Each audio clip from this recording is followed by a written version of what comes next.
that's where the misstep happens, right?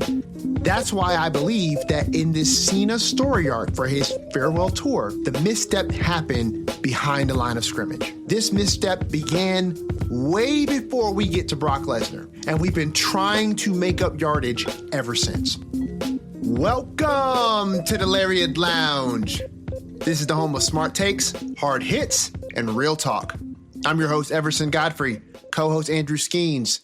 Skeener, we are on the precipice of history, sir. The very first WWE WrestlePalooza. It's almost like it's another WrestleMania. In fact, it might be what they're trying to do. I don't know. There's been a lot of talk. There's been a lot of things that have been going on. That press conference for WrestleMania, 43? Not popular. Yes. Not popular at all. But we'll get into all of that. First and foremost, thanks for coming out and joining us, you guys. We really do appreciate it. We always do. We got a lot of wrestling to talk about. Skeener, let our friends know where they can reach us and tell us how they feel about wrestling, WrestlePalooza, and everything coming forward. We're coming at you once a week, every week, at least with the podcast on all your favorite podcast platforms, be it YouTube, iTunes, Spotify, anywhere else you get your shows, we're there. We're over on Instagram at the Lariat Lounge Podcast. Always throwing up post stories. Feel free. DMs are wide open. Send us whatever you think about shows, about wrestling, about the podcast, anything. Also, feel free to send us an email at thelariatlounge@gmail.com. Same thing. Inbox is wide open. However you're feeling, good or bad, lay it on us. Absolutely, guys. We appreciate you. We always want to hear from you. And listen, the more stuff you send us, the more stuff we'll talk about. But listen, we got a lot to talk about, including some things that we've already alluded to. So enough with the fluff. Let's get to the stuff. So Skeener, I think we should start with what we've already brought in. I don't think there's any reason to linger and float around it. So WrestleMania 43. As we alluded to in the last episode, which we kind of had our thoughts on and, our feelings about where it could be going. So they're definitely going to Saudi for 43. Obviously, you all saw the press conference. The fallout of that was not great. Not great at all. There were quite a few people who were not happy about that move.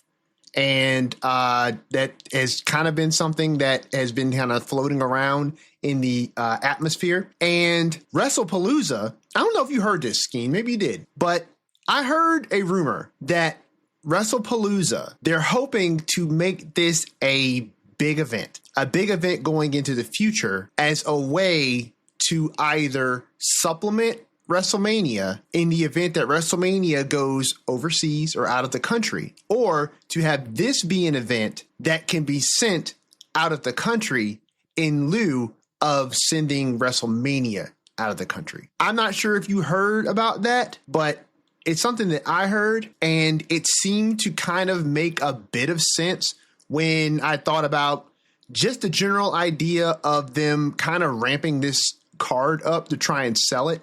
Obviously, it's like the first PLE that's going to be on ESPN. So they're going to want to stack the deck anyway, right? But this is not the first time that they've introduced programming on a new platform. And even when they brought Raw to Netflix, which that was a pretty big episode of Raw, right?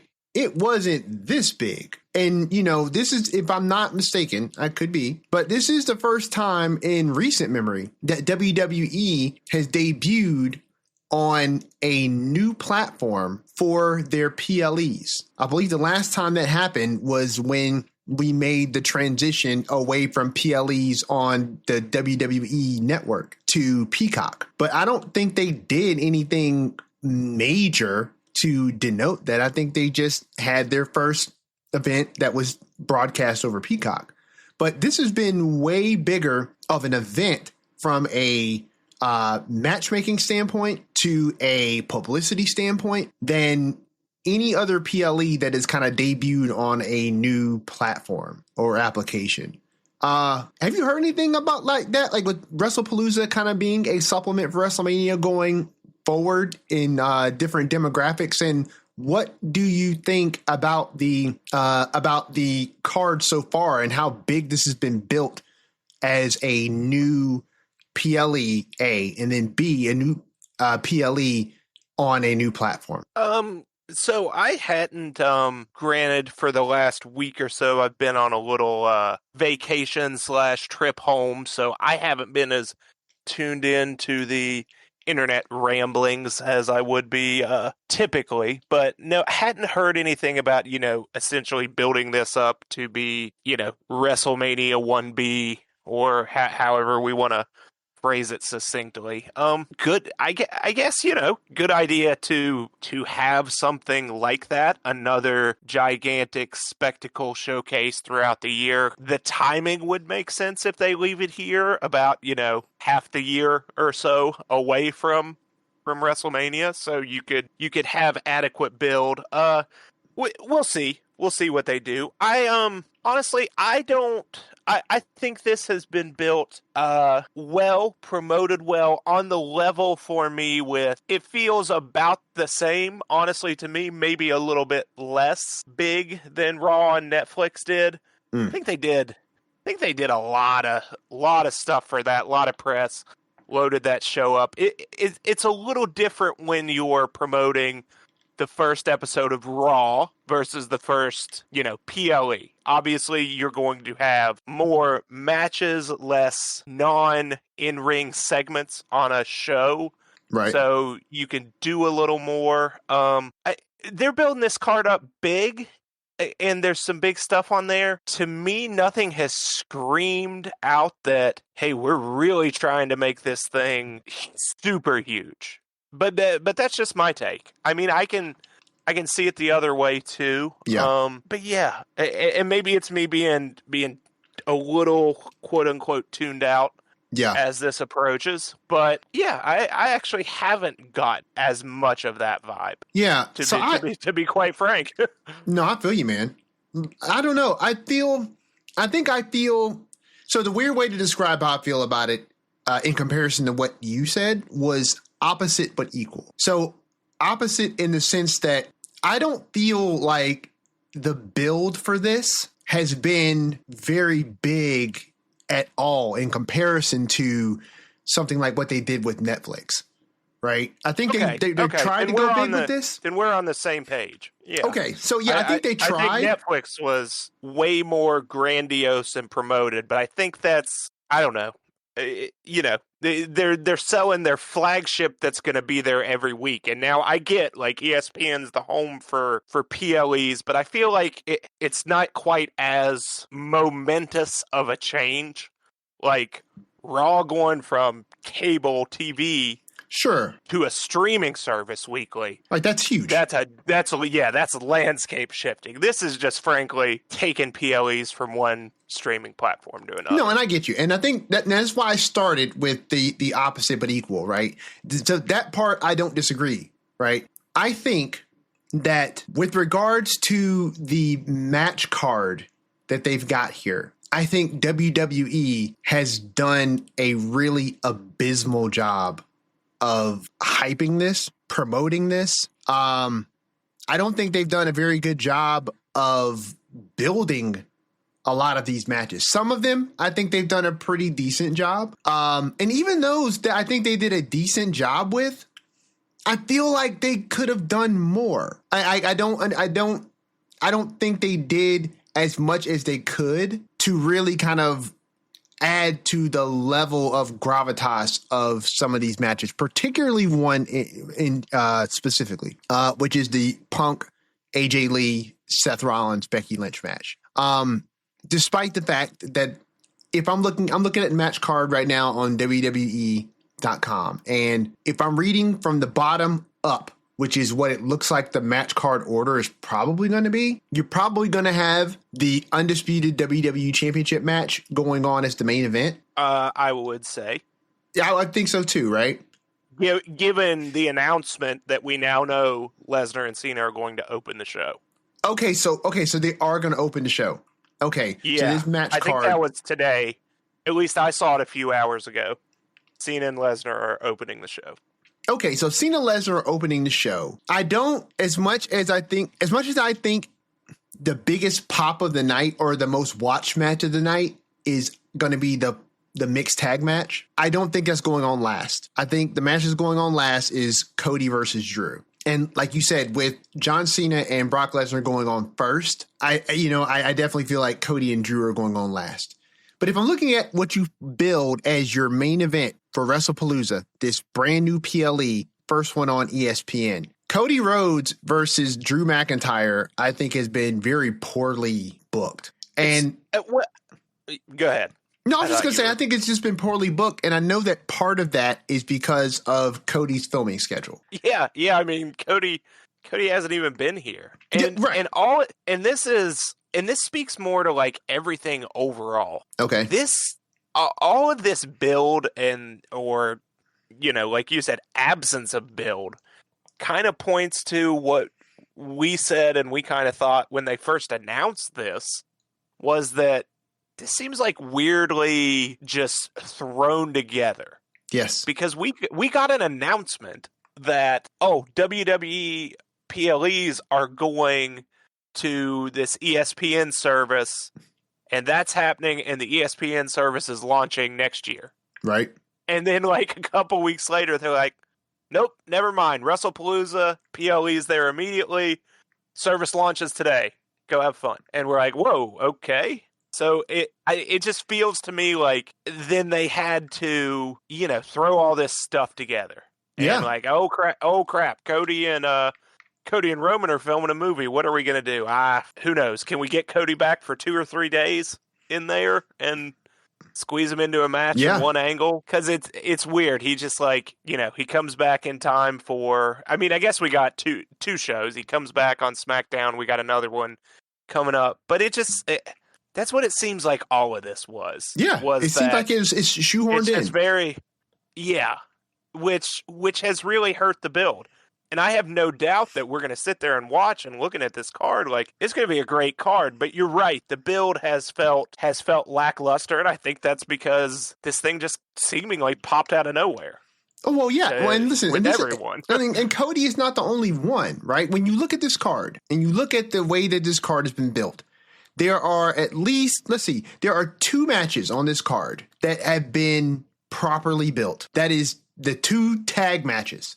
Ironically, the 2 tag team matches, which usually on a PLE for WWE are the matches that get the least amount of actual storytelling energy. But the Usos versus Braun has gotten so much energy fueled into that. And a lot of that, honestly, has come from Roman's absence because Jay has really gotten to step into a different role. And we did not talk about this last week, but let's talk for just a minute about Jay Uso and this little dark cloud that is beginning to form and hover around one Jay Uso. And some of these callbacks, some of his actions towards LA Knight specifically, and specifically some of his actions toward his brother are really, really hinting at this idea that Jay, in his desire to be who he believes he is, which is main event Jay Uso, and not be what he feels everybody else believes him to be. If I'm trying to tell this from like a storytelling narrative perspective, right? He's come from the guy who half the audience got behind and half the audience felt, why are we pushing him? He's just an entrance. Jay steps up to the plate, and despite his shortcomings, he becomes the world champion. He becomes one of the most popular acts on the show. And then he loses his title, and he's struggling to stay relevant. Not struggling in the sense that the fans don't find him relevant, but struggling in his own mind to validate his own relevancy. And so he's questioning whether or not the path that he's taken to get here is the path that he's going to need to continue to take to stay there. And that's what Roman was kind of talking to him about before he got, quote unquote, put in the hospital. Now he's exhibiting characteristics that are very reminiscent of early bloodline Roman. Not fully, because he's still Jay, but he's definitely throwing a bit of his weight around in a way that is not recognizing the fact that he and his brother are equals and that he, according to Jimmy, you ain't got no Ulafala around your neck to be telling him what he should and what he should not be doing. I think this has been told wonderfully. I think LA Knight has been playing his role masterfully in this. And he's been adding some wrinkles to his character that I really like. And in a way that is not conventional. He's been showing this level of like resiliency and this dogged nature that's usually paired with like a bit of relatable desperation. Someone who is doggedly after something because they just need it, right? There's a desperation that's there. LA Knight needs it and he wants it. And he's doggedly going to keep fighting to finally get his spot at the top of the mountain.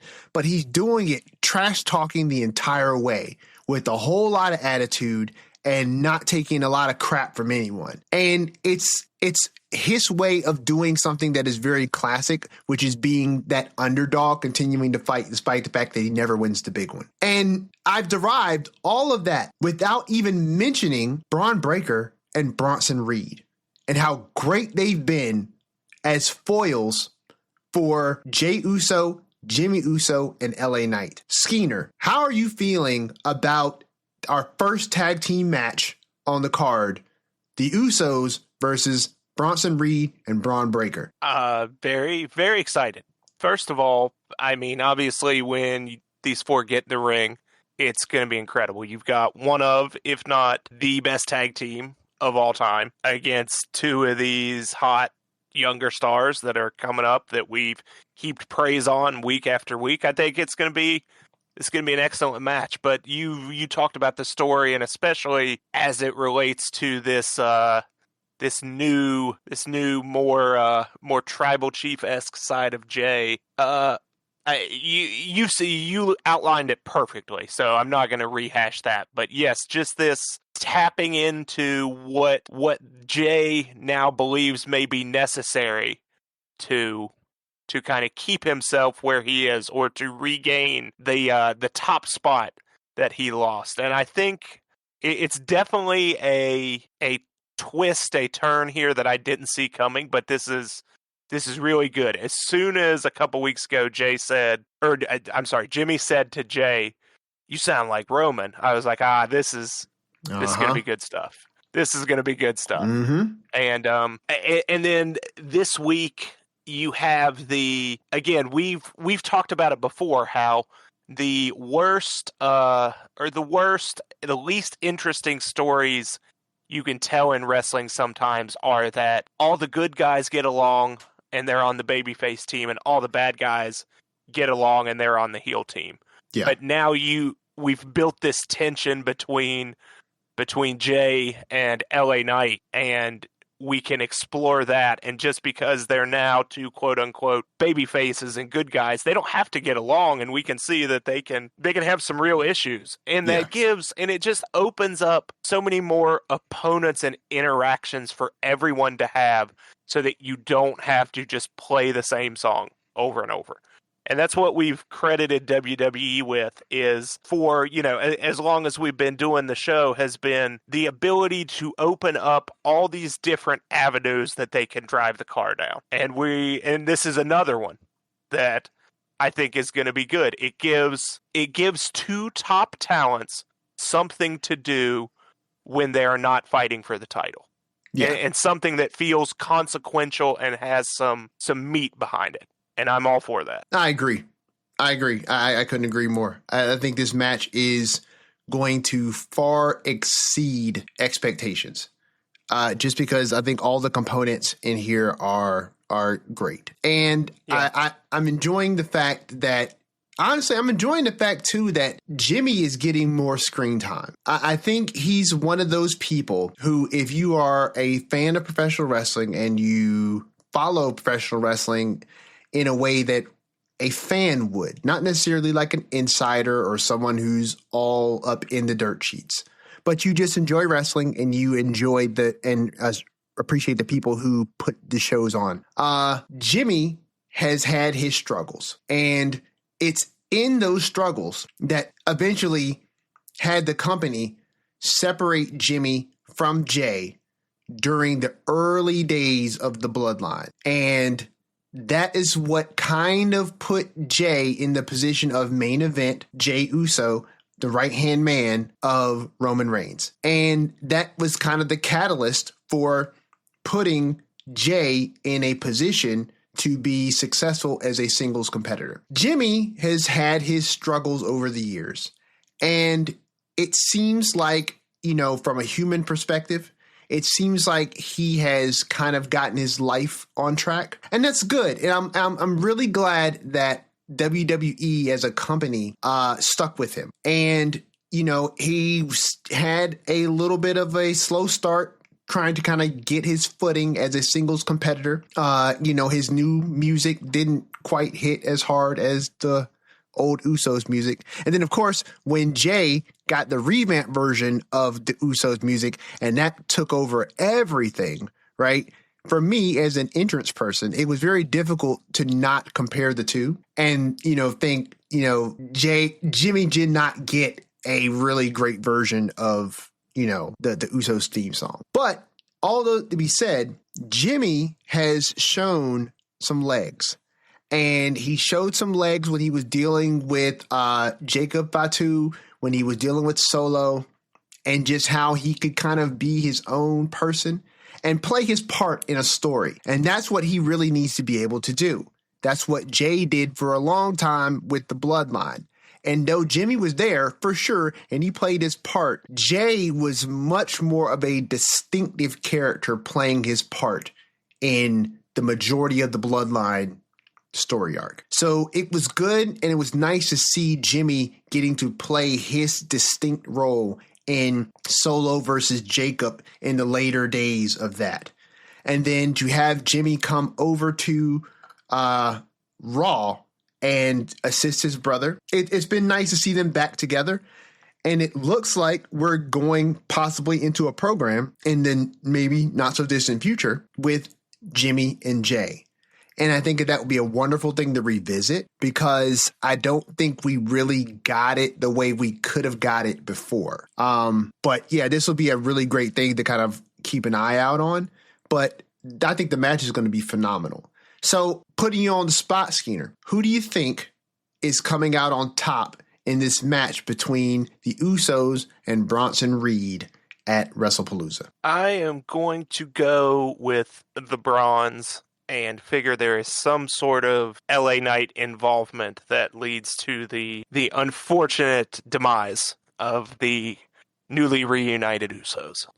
I 1,000% agree with you there. I mean, lock, stock, and barrel. I agree with you. It makes the most narrative sense for the Usos, who I believe it was on Raw that they had their little bit of a tiff with Jay kind of commanding Jimmy around and Jimmy kind of checking him about, you can't tell me who I can't tag with. And then he goes and he tags with LA Knight anyway, and they get beat. And it makes a lot of sense, particularly how that show went off the air, for LA Knight to somehow get involved in the match and possibly cost him the match. And I don't know if you go directly into a one-on-one feud with LA Knight and Jay, because that seems like the most direct thing to do. But, I could absolutely see you taking, let me not say you, more so WWE, because sometimes they make decisions I don't particularly understand. I could see them thinking that there's more money in LA Knight versus one of the Bronze. And then you pivot directly to Jimmy and Jay. Say they lose the match at WrestlePalooza, LA Knight gets involved. LA Knight is more cool with Jimmy right now than he is with Jay. And they could be ready to throw hands, and Jimmy gets in between them. Jay could shove Jimmy. That's enough, That's enough to shove Jimmy, not shove him to the ground. And the disrespect. And then you just build from there. And that could be something. Now, maybe you build it to Crown Jewel Perth. Or maybe you slow burn that and you build it to Survivor Series. But either way, I think this story in and of itself, and particularly when you're looking at Braun, I think that they need the win more than the Usos do. Because I think the Usos currently with the LA Knight stuff, they've got a story that they can sink themselves into that can benefit greatly from a loss. And I think that if Braun take a loss, I don't know, it may kind of feel like they turn into just the enforcers for Seth, because now that Becky Lynch is in the mix, they seem to have taken center stage with regards to the vision. And if Braun are off in random tag team matches, not with Seth, and losing repeatedly, it just doesn't serve to, move forward the potential vision of the vision, which I think it's to, for them to be conquerors of everything. So they need a win here. So I am in lockstep with you there. I think that Braun go over the Usos in their tag match. Yeah, I'm not exactly sure where we go right after with anyone. I mean, it obviously looks like LA Knight, they are headed for a one-on-one match at some point, but I think all these characters, all these wrestlers are going to stay in each other's orbit for a little bit, at least until we get past Survivor Series, I would say. I don't disagree. I mean, I think that's definitely one of the better. Sorry. My allergies been kicking my ass. All right. No worries. I get it, brother. Let me take a little sip of water real quick. Okay. Yeah, I think that's one of the better storytelling beats that WWE has been doing lately, is keeping people within orbits during their stories so that these things don't seem so throwaway. And I think that's something that you mentioned in an episode before, and we talked about it for sure. This idea that these people would interact with each other. Like they would be interacting with each other on a more semi-regular basis than what they used to. And I kind of like the idea of these story arcs having not just your main story arc, but maybe like this undercurrent through line that carries, the weight of a lot of these bigger beats of the story, so that you've got these characters who will be interacting with each other on a multitude of different events and a multitude of different settings that build the framework and lay the groundwork for future interactions in other stories. You know what I'm talking about? Yeah, for sure. I mean, it's still, I still enjoy where everything's at. And I'm with you on everything you said, pretty much, about who needs to win, why they need to win, and where we can go in the future. I agree. Now I'll say this. Good. I'm glad you agree with me agreeing with you. I agree with you agreeing with me that I agree with you. You agree? You agree with yourself. Glad to know. No, you agree. I agree with you first. And so I agree with you agreeing with me that I agree with you. So, okay, enough. For all those who are confused, don't worry, I am too. I will say this. So hearkening back to the press conference for WrestleMania 43, or as some have affectionately been calling it, Saudi Mania. We saw some people on stage there that we hadn't seen in a while. Some of them have been missing due to injury, a la Bianca Belair and Liv Morgan. We also saw some people who just randomly disappeared and we just didn't hear from them for a couple weeks, like Stephanie Vaquer. And, she showed up there and I was like, oh, well, it's good to see that she's alive.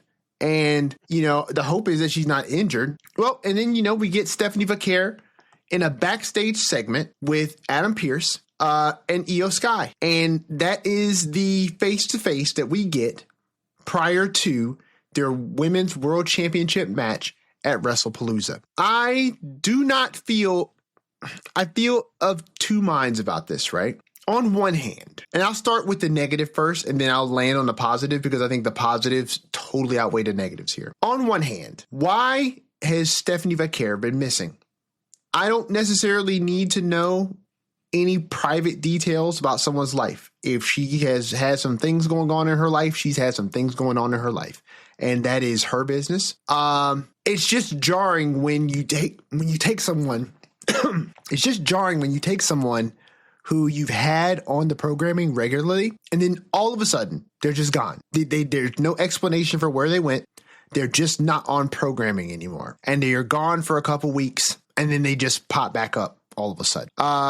If she is going through something, which I'm not trying to say that she is, then do what you gotta do. I'm glad she's back. But certainly, this has not been one of those situations where the ball has not been carried, because let me tell you, everything that is happening on the other side of this match has been carrying this football well into the end zone every single week for me. And that is Io Sky. That is everything that is going on with the Kabuki Warriors and Io Sky. That is definitely Rhea Ripley tied into that. And sadly, I'm so much more interested in what is happening on one side of this match that has nothing to actually do with the match than I am with the match itself. I think the match is going to be great. I think Io and Stephanie are probably going to mesh extremely well. And I think that the match is going to go off well and it's going to be very, very well received. And I definitely think, I'm going to go ahead and put this out here now, I definitely think they're going to be putting the World Championship on Stephanie Vaquer. Because honestly, at this point, if this is not a thing where she has had some sort of particular reason for being off of television, like if this was just a WWE choice, my goodness, shame on WWE, because that's a terrible choice. She's obviously going to be red hot for a lot of obvious reasons when it comes to Stephanie, but let's not pretend like you can't make missteps in someone's ascension and pour just enough cold water on them to not make them fizzle out, but you can definitely make them seem like just another face in the sea of very talented people who are vying for the same thing. So I'm going to applaud off the rip Io Sky, the Kabuki Warriors, Rhea Ripley for what they've been doing ancillary and orbiting this match, because what has been happening with them has been far more relevant and entertaining than anything that has circulated this Women's World Championship match at all since Naomi vacated the title. I think that's been the most significant thing that's happened with this title since this whole thing started was Naomi giving it up, because it's kind of been an afterthought with regards to WWE and how they've been positioning this. It's supposed to happen here at Clash in Paris. Oh, wait, no, it's not. Oh, we're going to announce something here about it. Oh, wait, no, that face-to-face is not happening. Wait, where's the other half of this match? No clue, And meanwhile, you've got all this other stuff that's happening around the match that is so freaking interesting.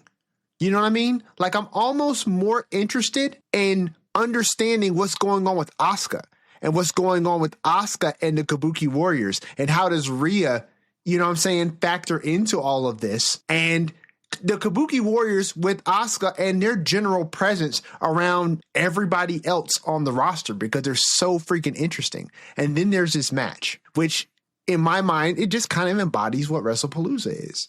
These are going to be some really good matches because the people who are in them are top notch, world class. But the build to some of these things has been, and sometimes woefully short of the term lackluster. And I don't know. I'm not entirely sure what to think about it. So I'm going to hand it off to you right now. And you tell me, Skeens, how do you feel about the World Championship scene right now for the women and the match between Io Sky and Stephanie Vaquer for the title? I'm with you.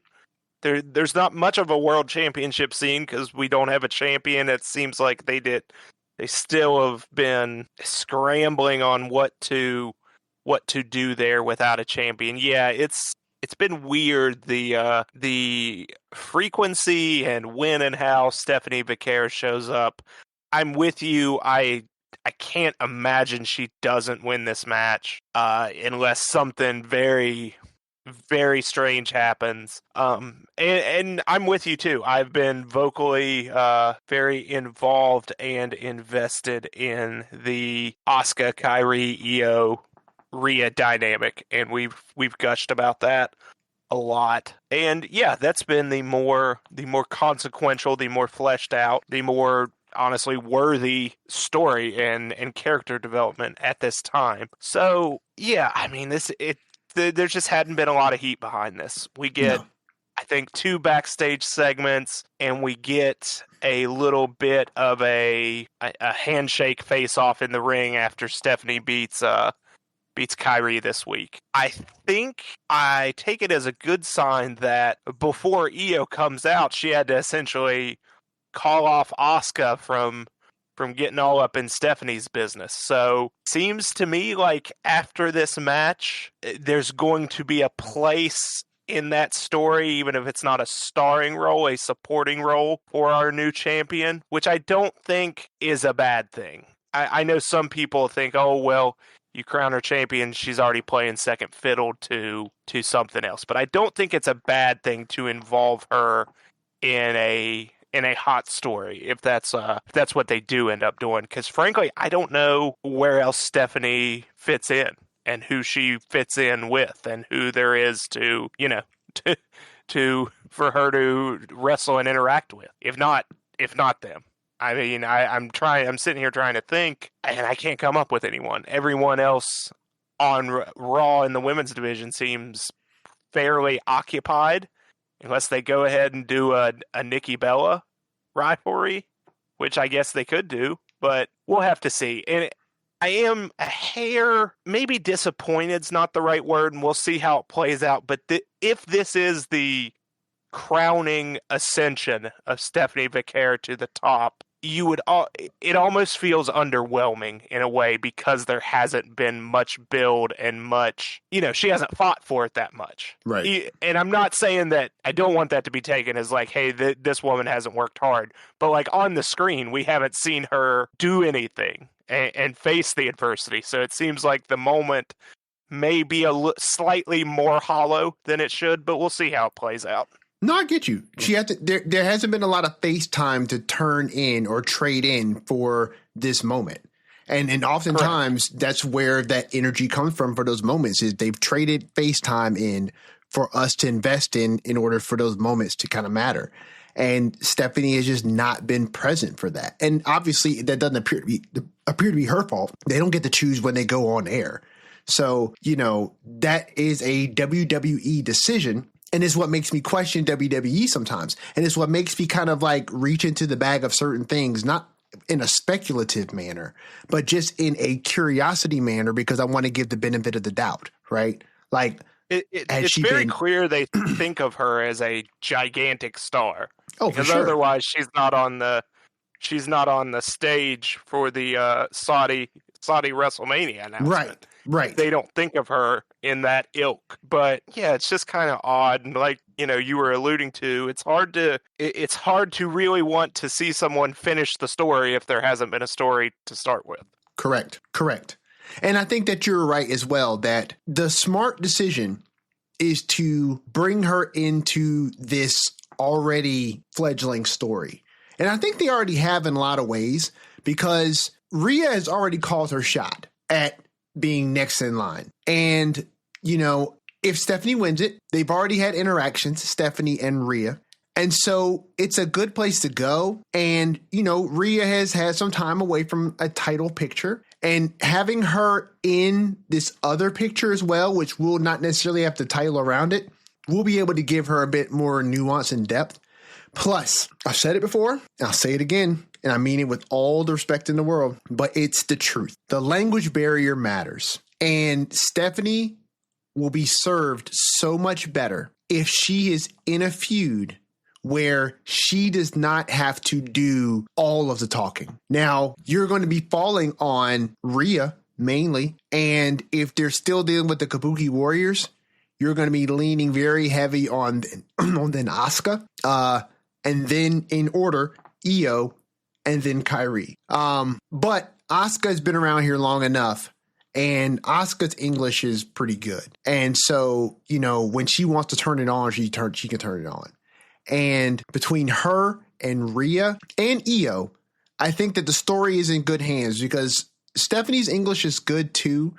But I feel like when we got Stephanie Vicaire versus Julia in NXT, that was such a big time match that I had such a hard time investing in, because I didn't really know who either one of them were before they got to NXT. All I knew was that these were two athletes that were very highly regarded and heralded as, you know, some of the next great women to come into WWE from the world of professional wrestling greater. And when I was watching the match, there were certain things that were just undeniable about the match, particularly, you know, their action in the ring. But it was something about not being able to get into promos for real, because both of them were working to learn the English language better, that you weren't able to invest in anything other than just like the prowess of the two of them.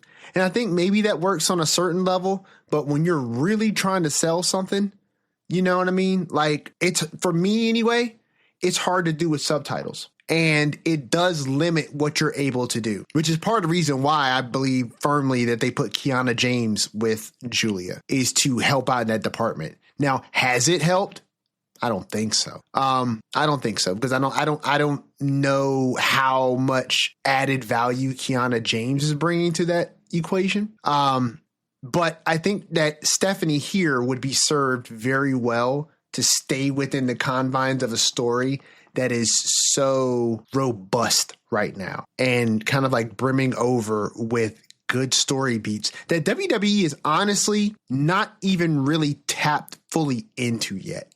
You know what I mean? Like, we're just scratching the surface of what this can look like, because everyone has been so tightly bound to their roles in the story right now, because we're going somewhere. And the place that they're going is not particularly within the story itself. It's outside of it. Io versus Stephanie Vaquer has been outside of the story that's been building.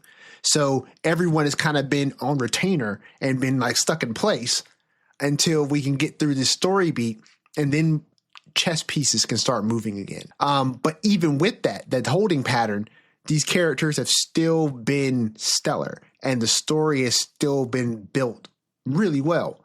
And so, yeah, I think you do a disservice, in my opinion, taking Stephanie away from this. And honestly, ain't got no shade for Nikki Bella, but I would not have a lot of desire to see a feud between Nikki Bella and Stephanie Vaquer. I get you may need to kind of like feed the beast a bit, but at the very same time, I think you got something way better for her to do with this Io Sky, Kabuki Warriors, Rhea Ripley thing than to send her the way of Nikki Bella. You know what I'm saying?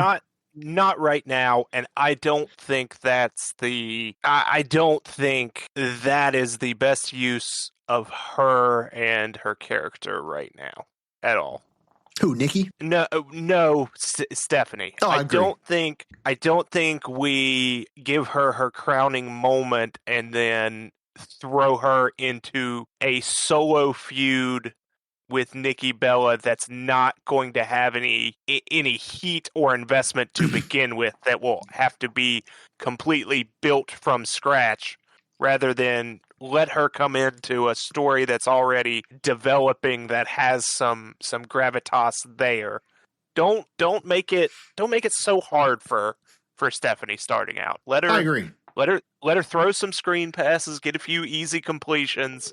Yeah. We don't have to throw her in the deep end of the pool right away. No, I agree. And there's so many branching avenues that you can take with this women's world championship match, particularly because you've got the Kabuki Warriors and this story that they've been telling, which is Asuka overstepping in a very domineering way in all things Kabuki, right? So if it's Io, it's overstepping in the desire to help Io, and I use that term very loosely, but the desire to help Io, and it comes across much more as we're helping you. Not the need to help you or the want to help you, but we're helping you because you're family and we take care of our own. And that could rub Io the wrong way, or their interference could cause calamity. It could cause her to lose a match. It could cause her to lose this match, right? You could have Rhea, who is an ally at this point with Io to maybe come to the ring and try to stop the Kabuki Warriors from interfering. And then between a fight with Asuka and Rhea, Io is distracted because you know how people do in these wrestling matches, Skeens. If people are upset outside the ring, it is very, very difficult to pay attention to the match you're actually having. And this could be something that could distract Io just long enough for Stephanie to get a victory. This could also tie into this idea that Stephanie may not want a tainted victory like that. And there's so many different avenues you could play with here. And in particular, like I stated earlier, Rhea has already expressed interest in being next in line. And she's expressed this directly to Stephanie. So if Stephanie wins, and let's say you had interference with the Kabuki Warriors, and this somehow culminated in somehow Io not being able to win this match, Stephanie wins, and then Rhea steps up to challenge. This could then cause maybe a slight rift between these unlikely allies of Io and Rhea, because Rhea is just going to step up and take the, you know what I'm saying, and take the next spot in the title match. Like, I didn't lose the match fairly because Asuka wouldn't get out of the way and stop, quote unquote, helping me. And, you know, and then Asuka's in this too. I could see a really great fatal four-way match at either Clash in Perth or not Clash in Perth, the Crown Jewel Perth, or at Survivor Series. You know what I mean? Like, that's a great fatal four-way with the Stephanie Becker champion versus Io Sky versus Asuka versus Rhea Ripley. That's an incredible match. If we're talking about a tainted victory that one doesn't want, and I don't think this isn't a prediction or even a want to happen. Is it a spoiler? But I think the more... No. No, I hope not. The more interesting tainted victory for me is what if Asuka helps Io win and Io doesn't like it? I agree. I mean, I don't think you hold off the Stephanie Becker thing any longer, which is why I wouldn't want that done. But, like, that would be an interesting story to me, is Asuka gets involved in a way that Io feels is, you know, underhanded, which obviously it would be, and gifts her the title. And, you know, you're off from there. And maybe they do it, and maybe that gives the adversity for Stephanie. Yeah. That's actually not a bad idea. I mean, I guess talking about it, I would, if they do it right, I wouldn't dislike it as much, but we'll have to see. I think Stephanie just wins this match, and we kind of unshackle the women's world title from its vacancy, essentially. Well, and listen, whoever wins, it'll be unshackled, right? So somebody will be holding it. And it's interesting because after you made that suggestion, I think I've changed my mind. I think the better decision actually would be to do something like that. It gives what the Kabuki Warriors have been doing some weight. It gives it some weight. This idea, because listen, remember, Io talked the Kabuki Warriors, specifically Asuka, down out of the ring after Stephanie's match with Kairi. And she left. She reluctantly left. That to me is not the way that someone leaves and stays gone. Now, you could run with the idea that she leaves, he agrees, okay, fine. And then she goes out there and Io loses. And then you've got an Asuka like, yeah, you probably could have used some help, even though Io didn't want it, right? But I think the better thing would probably be what you said, which is have them wrestling this match. Asuka comes out to try and help. And maybe you get Rhea, who comes out there to try and, I don't know, do something. And there's some confusion outside the ring. You get some near falls that are kind of, you know, wrapped up into all this confusion. Maybe you get some contact between Rhea and Asuka and Kairi. Who knows? But at some point, yeah, maybe you get something like Asuka ends up actually helping her win. Maybe it's not directly, maybe it's indirectly. She helps her win, and it's a tainted victory. That gives Stephanie more of a chip on her shoulder, a reason to stick around this feud, right? Because now she's personally invested. And yeah, you have Asuka and Kairi running defense for an Io champion who does not want to be defended by them because she didn't want their help in the first place. There's a lot of interesting branches here, like we said before. And I think that's why it would be prudent, whether she wins the championship or not, to keep Stephanie around these 4 women, the Kabuki Warriors, Io and Rhea, because they're cooking right now and Stephanie is not. And that's not a dig at her. It's more so an observation of how WWE has been handling her lately. And if this is a choice, it's not a good choice. So, keep her around these 4 women, have the 5 of them continue to interact. And at some point, give us a fatal 4-way. No, sorry, Kyrie, no disrespect, but give us a fatal 4-way with Asuka, Io, Rhea, and Stephanie Vaquer. That is a world-class match that I think you could put on maybe like as the opener of Survivor Series, or you could put it as the main event of Crown Jewel Perth. I mean, Rhea will be in the match. You know what I mean? Like that's an easy build sell right there, Mm-hmm. Big match too. I mean, yeah, I think there's plenty of good things to do here, but just, you're right. It all comes down to, or at least for me, is this match part of this has not been built the way I would like it to, but we'll see how they go. They've made fools out of us before, and they've also made fools out of us for the wrong and right reasons.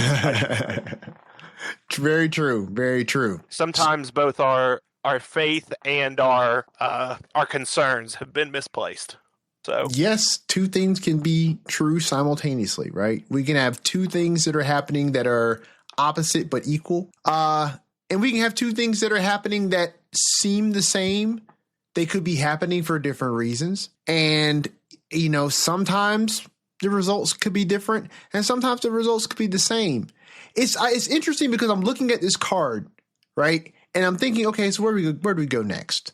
Because I know what I kind of wanted to save for the end. But I'm looking at the matches that I have left, and I'm thinking to myself, why is it that 3 out of the 5 matches here contain people who have not been here for the majority of the build for the feud? Like we were just talking about Io and Stephanie, right? And then we've got John Cena and Brock Lesnar, and we've got Cody Rhodes and Drew McIntyre. Now, every one of those matches has somebody who, for at least 60% of the feud, is MIA. And it lends to the idea that you said, which I agree with 1,000%, that like it's ravaged the build for this card. And it's made it definitely feel like it's been haphazardly thrown together. And even if it wasn't, you're going to have a very hard time defending against the idea that it has or that it was, because the build surrounding WrestlePalooza has been more expansive around the idea of it being the first PLE on ESPN than it has been to actually building the card itself and promoting the card.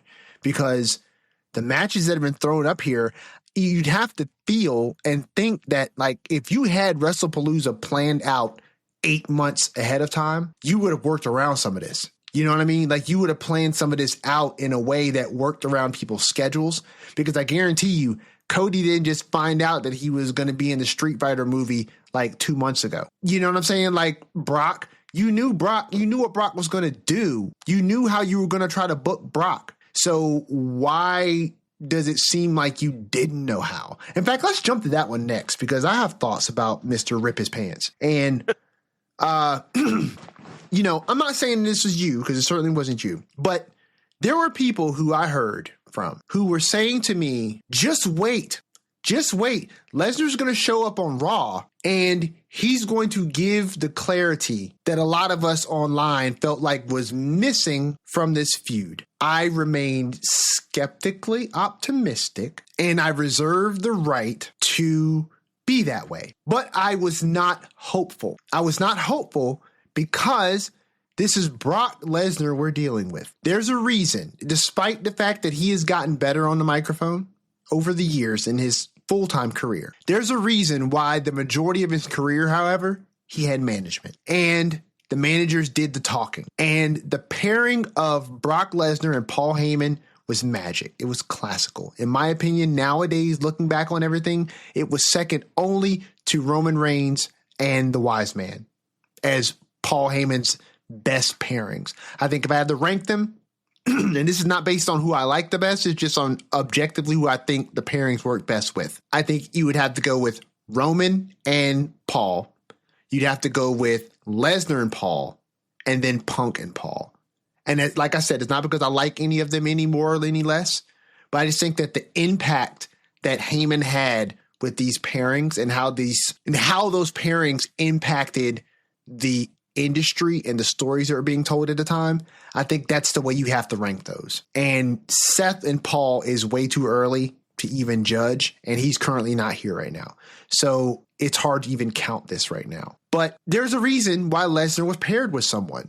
And, to the folks who were saying, just wait till Raw, he'll make this right, believe in Lesnar. I did not believe, and I couldn't believe, just being honest, this is not hyperbole, even though it may sound that way. I could not believe how bad it actually was. I mean, Skeena, it was bad. Like, it was a bad promo. And I'm just listening to the promo, and not only does it not make any sense, I get why you send R-Truth out there, and that's the smartest thing you could do. But the smartest decision that is pulled out of a stupid bag is still stupid. And it was not a great decision, but there's nothing you could do. Lesnar has not been here.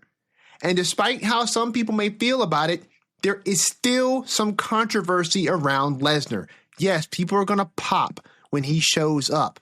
But dude, I feel like I've felt this way from the very beginning since SummerSlam. I think that pop can be hollow. And I don't think that means that the people who pop for him don't like Lesnar and that they're not excited. I think they absolutely are. And I think they do like Lesnar. But I think that it's hollow because it's not going to last. It's going to fade. That pop is a residual effect of the shock of the moment. It is the shock wave that follows an explosion, right? But the shock wave itself is not a thing. It is just an effect. It's an after effect. It resonates, but it does not stay. And that's my sentiment that I've had with Lesnar's return this entire time. And we spoke about it on this podcast where a lot of people ignored it. And the controversy that's surrounding Vince and all that stuff still echoes. Even though people aren't talking about it as much anymore, and we're not going to talk about it now. But it still echoes. And there are still questions, even if they're unanswered, and even if people aren't asking them out loud anymore. There are people who still have questions in their mind about it. And those who aren't questioning it, sometimes they're thinking it. They're just not voicing their questions or objections or their thoughts out loud. And I think that when you don't address it at all, you're just blowing past it. And that's literally what you're doing. And that can taint some people's opinions on it. You couple that with Cena having limited dates. You couple that also with Lesnar having even less dates than Cena. And then you get Monday, where Lesnar shows up, comes out there, he does his Lesnar thing on the entry ramp. He gets in the ring, and if I'm not mistaken, before he can even really start talking, R-Truth's music hits. He didn't get to say anything, which was the part that it didn't at the time annoy me because, but now looking back, I'm like, why did we bring Brock here just to do what he did with R-Truth, which was let R-Truth get some comedy in, call himself Ron Cena, and say he was out there to protect his big brother, John Cena, which that in itself, in a vacuum, was great. That's a fun interaction for me. But the entire show, I'm thinking, well, obviously, this show is going to end, SmackDown being this show is going to end with some second Brock segment where he does get to tell us why he's doing this. But no, that never came. So, I mean, that's all I have to say about it. Dude, that's because why did this happen? That's because the R-Truth thing was not for R-Truth. The R-Truth coming out there was not in service of R-Truth. That was in service of Brock Lesnar. He ain't got nothing to say. There is no story here. Like that's the whole point of this whole thing, right? Is that there's no reason why Lesnar's here. It does not fit the Cena narrative. And this is the problem when you as WWE lose the plot, right? Even if he had come out and just said, I don't have a reason to be here, I just wanted to whip someone's ass, so I came after the biggest dog in the yard. That would be better than acting like there's a reason, because he comes out and does like one of the first things he said is like, "Where's John Cena?" And then Truth interrupts him, and we never get back to that. I'm sorry. So, like, the second he started saying that, Skeeter, you lost me already, dude. Because we already knew Cena wasn't there. Like, that's the whole point, right? Like, that's the point I'm making. And I'm sorry I'm animated. It's the point I'm making, too. Like, it's just, it didn't make any sense. But none of it made sense. They pretended it was going to make sense, which made it worse. But here's the thing, though. Why even say the John Cena part? But that's the thing. I don't think they told Lesnar what to say. I think Lesnar is one of those people who comes in and he's treated like The Rock, where they're like, I can't imagine they didn't give him some direction. They give Rock some direction. You know what I'm saying? I think they give The Rock some direction. But I think that where they gave Lesnar leeway, like they give The Rock leeway, they shouldn't have. They shouldn't have given it to him, because Lesnar is not Dwayne. He's not The Rock. He's not going to be able to just go out there and just freeball this thing, you know what I'm saying, and make it make sense. He's never been that guy. And he's not that guy now. But I think that that's the problem when WWE leans too much on the idea of it just being Lesnar. And that's, to me, is what they've done this entire time. What reason did we have within the confines of what they were building for John Cena's story to bring Lesnar back in the first place? None of it made sense. It seemed like you're just bringing Lesnar back because he's Lesnar. Because Lesnar's going to get a big pop and Lesnar's going to sell tickets. It doesn't matter if he's controversial right now. It doesn't matter if he's tied up in this Janelle Grant stuff. It doesn't matter, because we're trying to sell tickets to WrestlePalooza and we need to bring the biggest names. And who's one of the biggest? Brock Lesnar. It's indicative of what we've been talking about, which is that WWE seems more corporate right now than they ever have been. But my thing is, just even say that. Just have Adam Pearce or Nick Aldis be like, I called up Brock because we're going to make WrestlePalooza big. But it's like, it was the point. Like, I just, like, even if you just say that, that's better than pretending you're going to let us in on Brock's reasoning and then not. Sure. You know what I mean? That's what I'm trying to say, is the whole thing has been seemingly misexecuted, and like, they being whoever has been in charge of managing this story and this matchup, they have done this matchup and both performers and characters a disservice with the mismanagement of it. Sure. Because this should feel and should have more oomph behind it than it does. Yeah. Well, no, I don't disagree. I agree with you 1,000%. For me, I think where we may disagree is where that fumble happened. You know what I'm saying? Like, did it happen beyond the line of scrimmage, or did it happen before it? And for me, I feel like the fumble happened behind the line of scrimmage.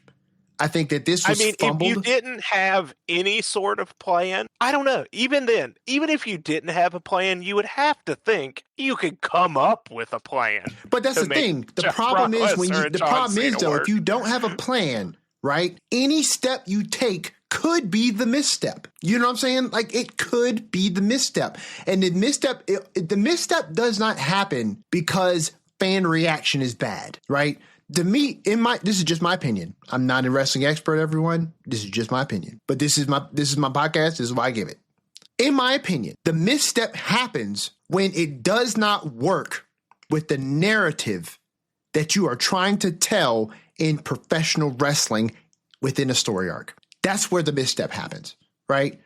That's why I believe that in this Cena story arc for his farewell tour, the misstep happened behind the line of scrimmage. This misstep began way before we get to Brock Lesnar, and we've been trying to make up yardage ever since. You know what I'm saying? We've been trying to make up yardage ever since, and we've done some things that were right.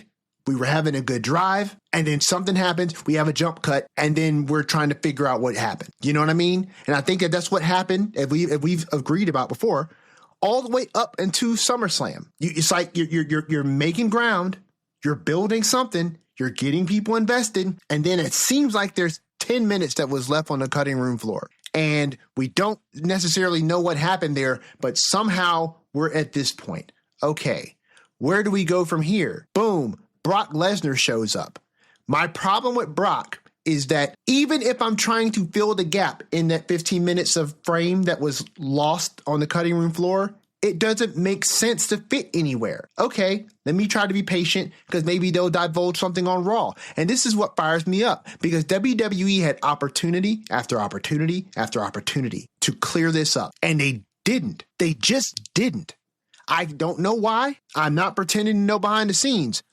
All I can call are the balls and strikes, right? What we're looking at. And what I'm looking at is that you had an opportunity directly after SummerSlam. You had an opportunity to Smackdown after SummerSlam. You had the opportunity the following weeks after SummerSlam. Nothing. You know what I'm saying? Like, you gave us nothing.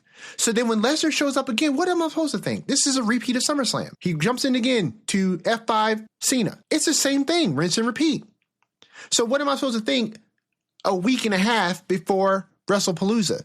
2 weeks before WrestlePalooza, that Lesnar is supposed to come back and whatever it is that he says on Raw is supposed to make up enough ground for me to care. And it didn't. It failed miserably, and the seam of his jeans failed worse. And I think it was just so indicative, and it's funny, admittedly, but I'm tying it in. I think as a metaphor, it's funny. It is a great symbolism for this whole thing with Lesnar and the Cena tie-in, right? That his pants just could not cut it. And it's apropos that is probably going to be the most memorable aspect of Lesnar's whole entire position in John Cena's farewell tour was when he was on Raw and ripped his pants giving an F5 to R-Truth. I mean, it hasn't been, again, I think whatever has happened, why it's happened, who knows, but it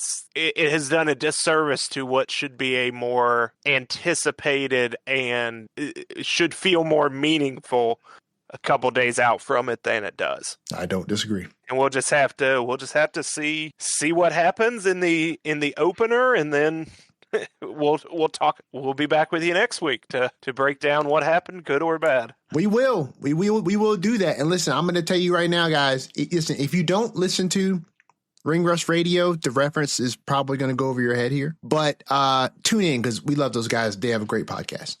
But I'm sorry, Skeens. I'm a little Donald Wood on this one. Like, I'm not looking forward to that match. I'm just not. And it's hard for me to say that, not because it's hard for me to admit that, like, I'm not looking forward to a match. It's hard for me to say that because I want to. You know what I mean? Like, I want to look forward to this match. And I just am not invested. I'm just not invested in this match. And yeah, this is one you had to bring your own investment because they didn't really create it all too much. No, they didn't. They didn't. You have to be invested because it's the last time John Cena and Brock Lesnar will wrestle, not because of anything they've presented. And again, I think it would have been fine if you just come out and sell it as that. Sure. Just say, hey, we're booking this. We're the WWE. Whoever has to say it, we decided we're going to throw Brock Lesnar and John Cena out there one more time. We contracted them both. Here we go. But it's the non-commitment to anything kind of ruined this, I think. Well, let me ask you this, and then we'll move on. Do you really think this match is going to be that good? I mean, be honest. I know you're going to be, but I have to say it for posterity's sake. So I think now, the way things have gone down, and with how seemingly haphazardly everything has been, we've been seemingly throwing down the tracks right in front of the train on this one. I'm going in with lowered expectations. I'm still expecting it to entertain me, but my expectations have been adjusted, I guess. Mm-hmm. That it could be nothing. I don't want to say bad because I don't think these two will do something to a level I will call bad. I think there's a possibility that it will be very meh and unmemorable. Hot And take. that's where I get to coming back to I shouldn't have to be feeling this way about Brock Lesnar versus John Cena. That I shouldn't even fathom that it could be meh. But Yeah. here we are. Honestly, I think this is going to be the worst match on the card. I think it depends on how you define that, but certainly it is the story they have invested the least in. Well, I don't think there's any debate on that. No, well, not at I don't all. know. I don't know. Stephanie McCare. Yeah, it's hard. I mean, listen, listen. Listen. We can be very objective with the idea of understanding how they invest in stories, and in that sense, right? You've got some equal commitments here between the Lesnar, Cena, and the Stephanie McCare EO match, right? But for very different reasons. And not to mention Cody and Drew. Cody yes, and that's why we mentioned it earlier, right? Because you got three of them. You've got most of this card that has been very little investment. But like when it comes to like the quality of the match, or me saying that like I think it's gonna be the worst match on the card. Right. And you were like, it kind of depends on how you define that. I can tell you how I define that. I define the worst match on the card in two ways. Right. Obviously, one, in comparison to the other matches. Right. That's the obvious one. The other one is more subjective. And that is, what do you feel makes for a good match? Stakes, in my opinion, stakes matter, and what the match delivers with regards to elevating those stakes. There's always got to be something that's on the line here, right? What is it that is on the line in this match between John Cena and Brock Lesnar? I would posture to say nothing. There's nothing on the line here. There's nothing on the line here. There are no stakes, right? And that's part of what the story builds. In one way or another, the story builds some sort of stakes, some sort of valuation that can be won or lost by winning or losing the match. And it does not exist here. That's one thing. The other aspect of it, which I said first, which is it going to be the best match on the card? Absolutely not, right? But further, I'm not a fan of Brock Lesnar's style. And that doesn't mean that I don't appreciate it, because I do. But as Brock Lesnar has aged, as particularly when he came back from the UFC, right? He's done less and less wrestling. Now, I have never been one of the people to say that Brock Lesnar is not a great talent, because he absolutely is. I've also never been one of those people that is like, oh, Brock Lesnar can't sell. He can't tell stories. I think he can. I think, however, that is very much a benefit. It very much requires him to have the right dance partner and the right setup. You know what I'm saying? Like, for as many times as we saw Roman Reigns versus Brock Lesnar, none of those matches were more impactful, in my opinion, than the last match that he had with Roman Reigns, right? Why? Not because we hadn't seen that match before. We've seen it like a bajillion times. It was impactful because the bloodline story was happening. Roman brought the gravitas, right? And the stakes were there. Lesnar is Brock Lesnar. He's going to do what Lesnar does. Suplex, suplex, suplex. He'll sell some. There'll be some F5s. That's it, right? But if he is being presented in a way, which he always is, which is, I'm the big meatball that's in between you and the other side, and I'm Brock Lesnar. It matters more when there are stakes. And what were the stakes in that situation? Is this going to be the end of Roman's legendary title reign? Is Roman going to be able to conquer the beast one more time? Because this is the beast, mind you. And there's a lot that's riding on this for Roman. And the storyline of the bloodline was backing all of that, including Roman's title reign. And that was deep and storied and rich. You had the opportunity to do that with this Cena feud. But that's the reason why dropping the ball so many times early on makes this very hard to swallow. Because the story that would lend to the stakes for John is just not there. We are officially just on the Cena farewell tour. We are just simply on Cena playing the hits.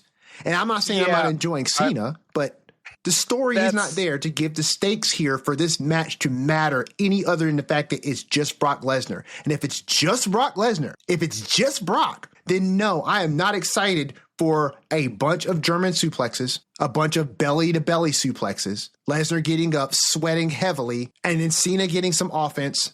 Lesnar sells, Cena wins. That's going to be the match. And I'm just, that's not a compelling match to me without the stakes.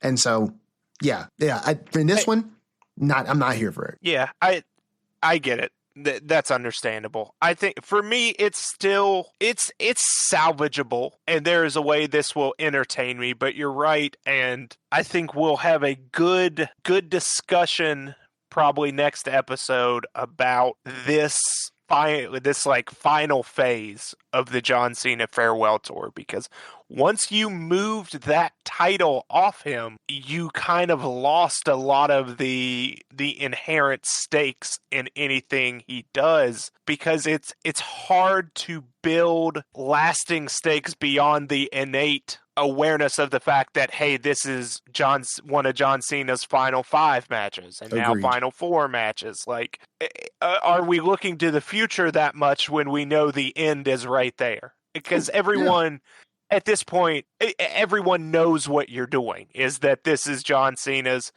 5th to last or 4th to last or whatever match. And that's why we're doing that. So that kind of lends in even further to, like, you have to, and not saying that, it should be this way, but you had to bring your own investment to this match. This was BYOI. This was bring your own investment for sure. And even me, as a giant fan of Brock Lesnar, they definitely didn't build any initial. I'm still excited because of who it is and that it's one of John Cena's last go-rounds, but I'm not as excited as I should or want to be. And we can leave it there. So who do you think wins? You said you think Cena? I think Cena wins. I don't, if I'm trying to be objective here, there is absolutely zero reason for Lesnar to win this. None. Like, I guess you could try to come up with something compelling in the last few matches that John has by maybe making him lose here. And then you retell the whole thing that you told for like 2 or 3 years prior to his farewell tour, which is Cena losing and Cena losing and Cena losing. And then Cena having to reconcile with the fact that he may not be able to get another win. And, but then the fans get behind him because it's his final run and he pulls it together, and whoever he wrestles last will be insignificant as the person before because there's no time to build stories. And we just think that it's his last one, and then Cena wins his last match and he goes out with his arm raised, and it's a lackluster story still. But yeah, I mean, that's a great idea, but I don't know if you have enough dates left to do that. And that's the whole thing. And that's why my answer is you have to give the win to Cena. It serves no purpose, in my opinion, to give this match win to Lesnar, he's gone after his match. There's no reason for him to stay. Yeah, I'm with you. Unless for some reason and something that we don't know, and that Brock Lesnar is going to be a pivotal part of WWE programming through the next WrestleMania, there is no reason for him to win this match, and I think John Cena wins as well. I hear you. And listen, I think even if he is a pivotal point in next year's WrestleMania, you're only going to see him 5 times between now and then because it's Brock Lesnar, and that's how he rolls. And they ain't got enough. Well, they do have enough money, but are they willing to cut him the check? Are they willing to cut him the check more than 5 times? You say 5 times, but they're going to Perth and Saudi between now and Mania. I bet you there's a number for Brock to get on those planes. Oh, listen, he'll be on that Saudi card. He'll be on that Saudi card for sure. But no, I hear you. And I'm being a bit facetious here. But yeah, no, I think we're in lockstep here. John Cena goes over in this one because there really isn't any other reason that is apparent, and not one that I can really dig too deep for the match to be swung the other way. So we've got 2 more matches on this card. One of them is I am absolutely looking forward to. The other one, I'm kind of meh. And it's not because the components aren't great. It's because this card, and I hate to be redundant, ladies and gentlemen, but like this card reeks of desperation. Yeah, I mean, we don't have to talk about this match for more than 2 minutes because no one can have any thoughts on an angle that hasn't happened yet. And we've got one more Smackdown between now and then, but literally all we've seen in this is we saw Drew kick Cody's head into an announce table. Mm-hmm. Great spot. Awesome starting point for a feud. Yep. Then we saw Cody disappear for over a month. I don't know how long it's been. A little over a month. We've seen Cody come back and save Randy Orton from the same fate, and that's it. And say, we're going to do this at WrestlePalooza. That's all we've seen. So I don't know how you're supposed to have any thoughts on this. Yeah, no, it's just really not a whole lot there's really not a whole lot to go on. You know what I mean? And honestly, I think this is the beginning and not the end of this. I agree. And I'll just say this, man, like I'll say this. I'll say who I think is going to win. I think Cody's going to retain. He just got the title back, and I don't think you take it off of him this quickly. I don't know if he's done in his first match. Yeah, right. Even though he's held the title for over a month, but yeah, I don't know what his filming schedule is. I would like to think maybe he's done his filming for this movie, and he's done filming, so he's back. But I don't know. Right. And it could be moving into something else. That's fine. But man, like if they don't, or if they pivot into something else that is not centered around Cody and Drew specifically, man, why does Drew always get like the short end of the sticks when it comes to these world title scenes? Like he gets these big arcs with other people when they're not in the orbit of the title. And then he'll get the title and then he loses it. And then he's orbiting around another big feud that's marquee, but the title's not involved. And then he gets into this situation, right, where he's back in the title scene. I remember talking to that guy in the chat, and he was like, man, it's so good. I wish Drew would get back in the title scene. I was like, man, it's great to see things that that you're thinking about just happen right in front of you, right? My bad, because, he's in the title scene and then the champ's gone. And so, he's getting a title match now, but. How about you win the title and there's a worldwide pandemic? That's the ultimate short end of the stick. Yeah, or listen, they give you the title. Your crowning moment, and then you don't get to see fans for a year and a half. Yeah. Oh no! Remember, he won the title when the fans were gone. Yeah, he won it when they were gone. Hey, but he had a hell of a defense against Big Show. Listen, the same night. in front of a bunch of LED screens against the Big Show. I think that was pre-Thunderdome. No, he won that title in the Thunderdome. Yes, but there were no screens yet. It was it was just a naked. The screens didn't come till later. Yeah, he beat Brock, right? Yes, he beat Brock, and then the next night on Raw, we saw that for some reason, moments after he had won the title, he had the impromptu challenge from the Big Show, and that was the main event of Raw the next night. Wild times those were. Man, listen, doing this show during that time would have been just incredible. Oh yeah, we might have been we might have actually got the bin on Raw and SmackDown with all the screens there. Like yep. I don't know how you applied to get on that, but people did. But I mean, dude, the unseen champion. That's the thing I feel about like Drew. Like I really just want Drew to get a title run that he can have in front of the audience, because I think he deserves it. And, it just kind of sucks that he got crowned champion for a somewhat lackluster run that was not really his doing. And it was just in front of no one live. So, yeah, I hope he gets a shot at the title at some point soon. I think it may be coming, because you're right. He's someone that deserves it. He's been so good for so long, and just circumstances have always not quite been in his favor to be the guy. But I think that spot has, like, the clouds have finally parted and the runway's clear, and I think he can take off for a little bit. I could see this being a long-term thing between him and Cody, and maybe he takes and holds the belt for a little bit.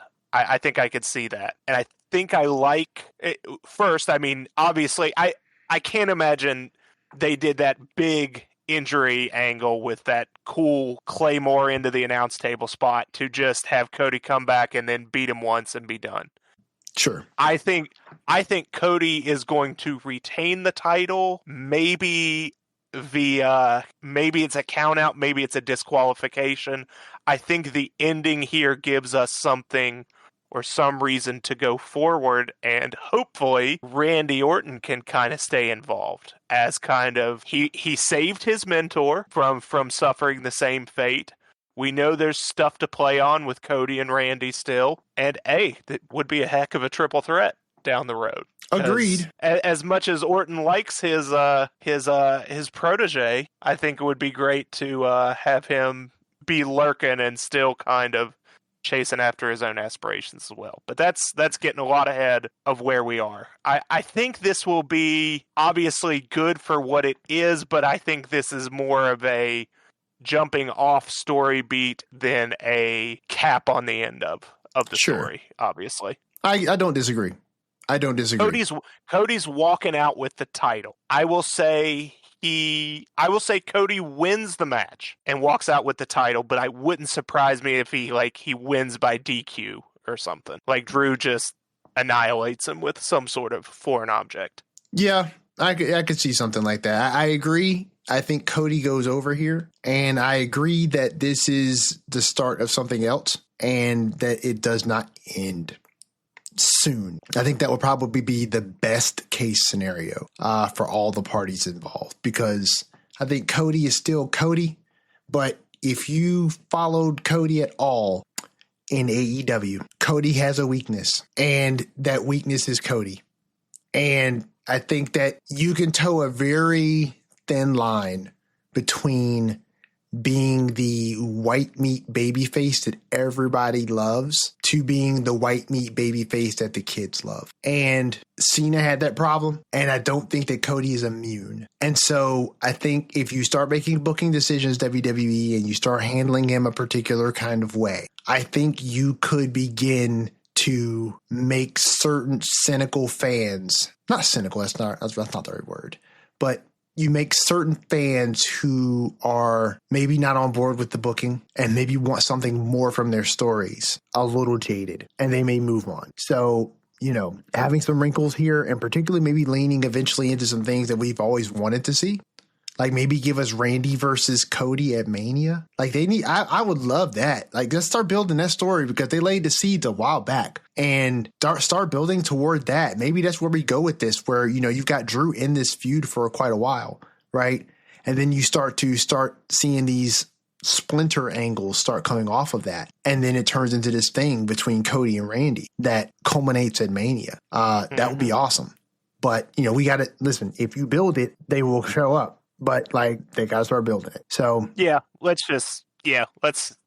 see what happens, because I think we're both on board that this is toward the beginning of this story and not the end. Agreed. Because like we said, hasn't had much time to develop at all. Yeah. So the last match on our card, brother, is my main event, and I was really hoping, and I still do hope, that they send this match on last, because in light of all the conversation we just had, this would make more sense. This has been the match that's been the most promoted. This has been the match that has gained the most attention, both inside and outside the world of professional wrestling. And I think it's been the match that has gotten the most booking safeguards placed on it to make sure that this match goes off well. And it's the only one of these matches that speculation, particularly coming from the wrestling world, about what comes from this match has been happening. That hasn't happened anywhere else. And that is the mixed tag team match between CM Punk and AJ Lee versus Seth freaking Rollins and Becky freaking Lynch. Nothing on the line here except for, the sanctity of your marriage. But this match has been built incredibly well. This match has been built and structured in a way that is indicative of a company who is willing to invest and players who have been here to invest into. AJ Lee has had the biggest pop that I have seen in quite a while, and it does not seem to be subsiding much. And I think that is partly due to her, and it is also partly due to all the other players involved, including her husband, CM Punk, but also, to a not lesser degree, Seth Rollins and Becky Lynch and their involvement. Last week, we saw the dissension between the happily married couple of the Freakins. And this week, we saw a follow-up to that. We saw them not being on the same page. Oh, wait, they were on the same page. And it's a really great, interesting wrinkle that they themselves, the Freakins, are one step ahead of Punk and Lee, and that what you think you see is not what you get, and they are in control and you are not. And that was a really great angle that they played right there. And I just love just how willing Seth Rollins and Becky Lynch are to just lean into these cartoonish versions of themselves for this feud, right? Like, just be the quintessential cartoonish heel and let AJ Lee be the star of this, because she is. And let CM Punk be, AJ Lee's husband. And it works. It just works. So this is a match I'm looking forward to the most. And I think in order for the stories to progress in the way that I think that they should, and in light of the fact that I think you're going to get Punk versus Rollins for that title, and Punk is going to take it off of Rollins, I think you give this W to Punk and AJ Lee. I think you give it to Punk and AJ Lee. I think it serves more as a springboard for whatever WWE is going to be doing with AJ Lee moving forward, probably a program with Becky. And I don't think she's going to beat Becky maybe right away. So I think that it's good for her to have a victory over her, even if it is in a tag team match. And I think for Punk, it could serve the same purpose, right? Which is, I beat you, and Seth like, no, your wife beat my wife. You haven't beaten me. And that is a great way for Rollins to continue to just stab CM Punk with like needles of inadequacy and not being able to win the big one. And you're not going to win the big one as long as I'm the guy on top. And even your little spiritual victory is not your own. It's your wife's. So who's holding whose purse now? And I think it just works. That's my pick. Honestly, there is so much to say about this that we have already said in past episodes. I'm just entirely looking forward to this. This is the reason why I'm literally tuning in, and the Usos and the Bron is going to be icing on the cake, and Io and Stephanie is going to be fun to watch, and we'll see about Lesnar and Cena, and Cody and Drew will be there. But this right here is my main event, and I think that the Punks are going over the Freakins, and we'll see where it goes from there. But what are you thinking, brother? Yeah, definitely the most well cared for story that we've got. And it doesn't necessarily surprise me. This seems like the thing that had at least been planned or thought about for the longest. And this just, this show just happened to pop up here. Yeah. It's going to be great. It's been great. Want to get 1 point of clarity from you. So we saw last week on Raw that Becky was not happy with Punk not Punk. Becky was not happy with Seth for being goaded into accepting this match. Yeah. We saw her kind of echoing the same sentiments before things got physical this week, and she said, oh, now that's 2 times. That's 2 times. Mm-hmm. What you said earlier, did you take away that was a ruse by them, or legitimate tension between Seth Rollins and Becky? I took that as a ruse. See, I took it as there's legitimate tension, and yes, she walked out and took advantage of it, but I take it as there is still some legitimate butting of the heads. Okay. So I think, I think we'll see that continued to be played on as a wrinkle here. This is the match I have the biggest trouble, because it's easy for me to say Punk and AJ get the win, quote unquote, send the fans home happy. AJ wins her first match back in forever. But something in me wants to think that, like you said, Seth and Becky are just one step ahead right now. And I think it serves more to just because of that nagging suspicion, and to just give us a little differential so we don't agree on every match. I'm going to pick Seth and Becky.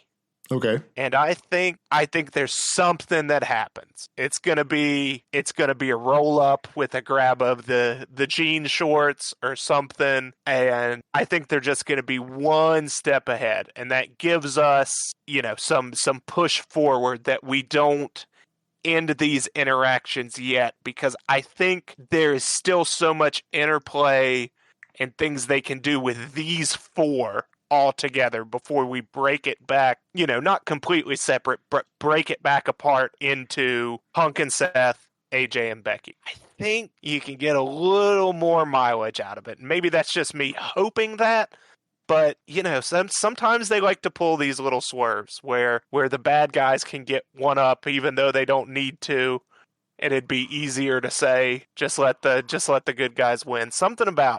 Just something nagging in the back of my head saying I think Becky and Seth, and just twist the knife a little deeper into Punk. Yeah, I could see that too. But everyone in this continues to be absolutely fantastic. Oh, for sure. AJ's out there saying she would shank a chick, I think she said. And then again, we get Becky just slapping Punk in the face after she manhandle slams his wife, and it's just still, this has all been in next level. Agreed. Absolutely. This match has been out of this world. I mean, the buildup has been really great, and it's always benefited by the idea of someone returning. And when you have somebody who has been away for 10 plus years and is very highly regarded by the fans, when you get to bring them back and put them in a scenario like this, which is pretty unique. I mean, we've obviously had mixed matches before, but we don't get them a lot. And very few of them are mixed matches where you have actual married couples in them. And the last one we had was what, Miz and Maurice versus Edge and Beth? I think that was the last mixed tag match we had with two married couples on either side. Yeah, I would say so. I think that was. And so we just don't get them very often. And so they're very interesting to watch, and they're very fun to see. So yeah, I think this is going to be a great match. We're split on this one with regards to who's going to take the victory, but I think that you get to the same result in the end, which is, I don't think you split these four apart. I think their goals will just become different. Whether it doesn't matter who wins, I think the goals still will diverge, right? Because Punk's going to go after Rollins for that title, and I think that AJ is going to go after Becky for her title, regardless of who wins. It's just a matter of how you want to get there, right? But I think the golden rule here, in my opinion, when it comes to wrestling nowadays, is if you've got a plan of somewhere you want to go, make sure you got 2 or 3 alternative routes to get there. And I think as long as you can do that, I think your story is solid. And I think this story has at least 2 different ways to get to the same destination. And so I think the story is strong. It's got enough players in it to where, if one goes down, unfortunately, you don't lose everything. So, yeah, this is going to be my main event, and I'm looking forward to seeing, what happens. Skeena, do you have anything this week from the world of professional wrestling that really stuck out for you this week that you wanted to let the fans know about? I'll do a bad and a good. Okay. And it wouldn't be an episode of the Lariat Lounge if I didn't express my displeasure with the Wyatt Six. Mm-hmm. Knew you were doing that. And even Eric Rowan got tired of this Bray Wyatt cosplay that Bo Dallas was doing in that little promo and cut him off and just said, we're just going to kick some ass. But what is happening? I asked that rhetorically because that was now we've transitioned from this is something different to I'm just going to do a bad Bray Wyatt impression. Yep. Because that's what that was. And I'm like, we are really doing this. And yeah, we are. But what I do want to talk a little about is we got the return of Bayley with her. We did. New / all of her old personas. Yes, we did. And I thought that was a great jumping off point. It's almost like it started how we wanted to. Yes. How we wanted it to. Because she came out there and she makes the save of Lyra, and she's just happy-go-lucky out there. She's even going over and hugging Joe Tessitore. Yep. And then we see She hugged Lyra like go in 82 the people. back. Yep. And we see Lyra go in the back, and she's about to knock on Bayley's dressing room door, and she hears about 2, maybe 3 Baileys in the locker room talking to each other, having a stern discussion about whether or not she/they all should have saved and helped Lyra. And then Lyra opens the door, and Bayley's just like sitting there on the couch nonchalant, like, "Oh, what's up? Hey, how you doing?" And yeah, and kind of exactly how we wanted is kind of seemingly how she's going to play this. Is that I don't know. We'll see whether or not how she's having these conversations with these other Baileys. But I think that was a really strong start. Yeah. To we've been anticipating for a couple weeks. Well, and look, the way she played that, the Bayley that was backstage that fussed out Lyra was not or did not acknowledge what Lyra had stated to her about helping her in the ring. She didn't acknowledge it at all. She was upset about her barging into her locker room without knocking. Yes, without knocking. So it's like either she didn't acknowledge it because that Bayley was not present. I didn't think about this. Yeah. You know what I mean? That's a good point. I didn't think about that at all. Yeah, and it seemed like when they were arguing, when the Baileys were arguing, it seemed like they were arguing with the Bayley that went to help her. Yeah, like, so you know what I'm saying? I think you're right. Maybe we have backstage Bayley, which we'll call that the Bayley that was backstage in the locker room that Lyra talked to, which has kind of been like the Bayley we've had for a couple of years. That was the heel role model Bayley. See, I think I took that as tweener Bayley. Like when she first cut her hair, when she cut the yes. Okay, I agree. And the one that went and saved Lyra was is closer to Hugger Bayley. And then somewhere else inside her head is the role model. Full damage control, yeah. Role model Bayley. I don't disagree. Yeah. That makes sense. Yes. So and that those two are going to come out and maybe fight for control over quote unquote real Bayley. But we'll see. This is all just throwing it at the wall. But I didn't want to leave this episode without noting that I thought that was a really strong start to what we have had high hopes for and still do. Okay. I'm with you. So ask me what mine are. What are some things you would like to talk about from the world of wrestling, be it WWE or not, that we have not yet covered? Well, I will tell you. I can tell you what my thing I dislike was. And you guys may be surprised with this. You might be. But the thing I did not like was the Wyatt Six. Yeah, man. Listen. Seriously, I was in lockstep with you there as well, dude. And part of me thought, you know what? Eric Rowan should be leading this group because he was far more compelling than Bray Wyatt Jr. was. He was far more compelling, and he wasn't trying to be. And I think that's what worked, right? It's like, man, if you just shave your sideburns just a little bit so they don't stick out as much, like he could be this really compelling big dude that runs the family. It could work, but I'm not in the business of trying to figure out ways to help them work. I just like creative endeavors, so I try. The thing I liked this week was we got Rusev. We got Rusev showing up backstage to introduce himself to Dom and let him know that he's here and he's coming for that title. And I just love the nuance that Rusev brings. And I'm glad he's getting the ability to show it on a stage that does not have Sheamus on it. Yes. And, I'm so happy the never-ending feud ended and they're just like I always wanted, just do something with it. Yeah. And now they're doing something. So yeah. And listen, what better place for someone to go than a place where there's always something happening, which is the Judgment Day, right? Rusev will be a great fit in that. And I would not be a bit surprised if Rusev beats Dom and becomes the Intercontinental Champion after a while, because Dom is the AAA El Campeón. And the AAA Mega Champion. The Mega Champion.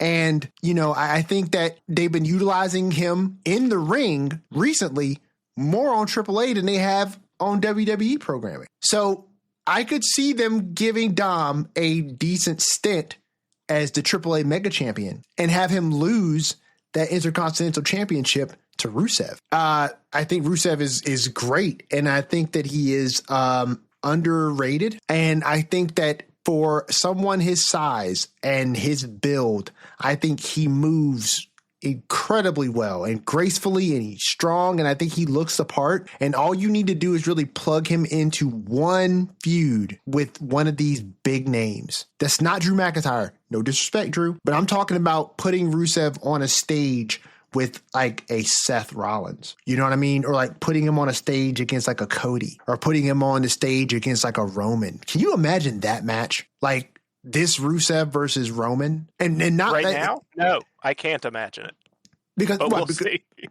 I can't imagine it because they haven't done it, but I can imagine it more than I could like Rusev versus like Bloodline in the throes of the championship run Roman. But Roman now is more vulnerable. He's still Roman, but he doesn't have the family around him. He's not the champion. He's not at the tippity top of the card now. And you could put somebody in a position to really elevate them. And that's what I love when WWE does is, you know, put people in position to elevate. But right now they put him in a position in a place, like you said, where, you know, good things are always happening.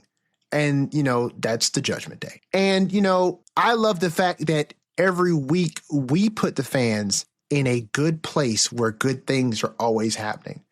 And that's the Lariat Lounge. So, you know, if the invitations are short with the Judgment Day, which they tend to keep their numbers relatively small, you can always come here and you can join us in the lounge. There's always enough seats. There's always room for everyone. The drinks are cold, and we can talk about professional wrestling in a place where you can feel free to express your opinions in however way you see fit.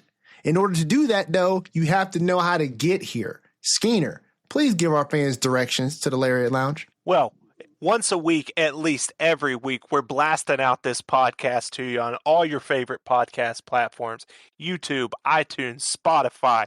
You know where to find us there. We're also over on Instagram at the Lariat Lounge Podcast. You'll see a post every time a new episode goes up.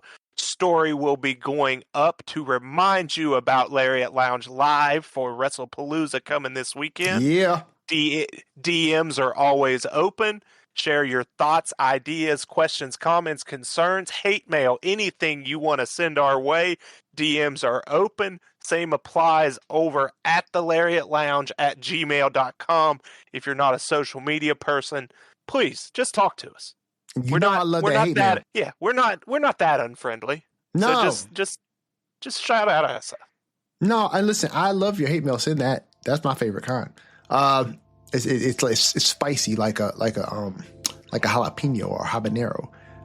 It's nice garnish for my dish. Please come out and join us this weekend for WrestlePalooza. Skeener and I will be on Lariat Live, and we will be watching live. We'll be eating pizza. We'll be enjoying each other's company. That's honestly what I'm looking forward to the most, is hanging out with my friend, watching wrestling. And you should come out and you should join us and have fun with us as well. So, from your host, Everson Godfrey, co-host Andrew Skeens, this has been another edition of the Lariat Lounge. Please watch yourself on the way out.